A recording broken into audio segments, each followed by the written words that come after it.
बहुत समय पहले एक छोटे से गांव में एक रहस्यमयी हवेली खड़ी थी। वह हवेली गांव के सबसे पुराने हिस्से में थी। लोग कहते थे कि उस हवेली में एक भयानक रहस्य छुपा था। कहानी शुरू होती है एक पुराने जमाने में, जब यह हवेली एक धनी जमींदार की थी।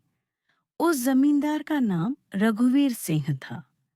रघुवीर सिंह अपने समय का सबसे शक्तिशाली और घमंडी व्यक्ति माना जाता था।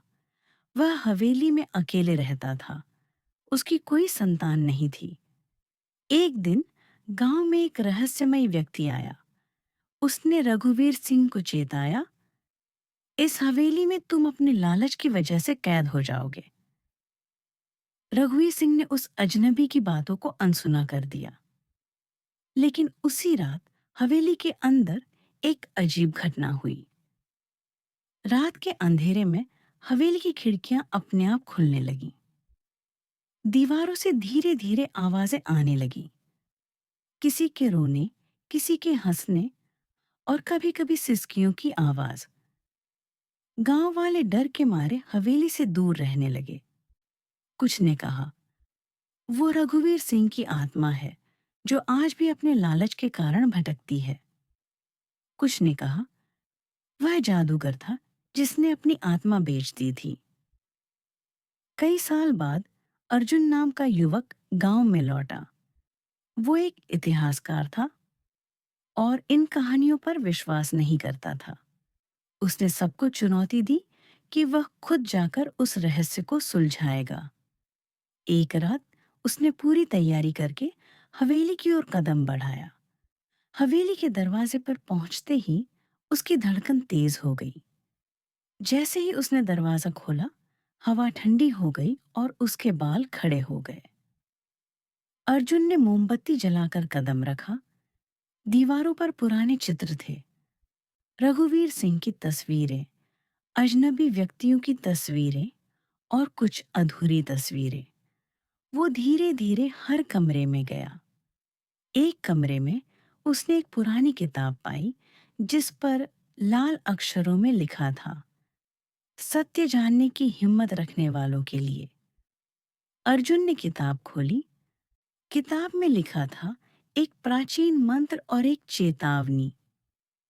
इस मंत्र को बोलो, लेकिन सच्चाई की कीमत चुकाने को तैयार रहो। अर्जुन ने मंत्र पढ़ना शुरू किया। जैसे ही उसने आखिरी शब्द बोला, हवेली कांपने लगी। दीवारों से उजाले निकले और एक प्राचीन दरवाजा खुल गया। दरवाजे के पीछे एक अजीब सा कमरा था जिसमें रघुवीर सिंह की आत्मा कैद थी। रघुवीर सिंह की आत्मा बोली, मेरा लालच ही मेरी सजा बन गया। अगर तुम मेरी आत्मा को मुक्ति दोगे तो मैं चैन से सो पाऊंगा। अर्जुन ने पूरी निष्ठा और साहस के साथ उसे मुक्ति देने का संकल्प लिया। उसने मंत्र को फिर से पढ़ा और रघुवीर सिंह की आत्मा धीरे धीरे रोशनी बनकर आसमान में विलीन हो गई। अगली सुबह गांव वाले जब वहां आए तो हवेली पूरी तरह से शांत थी।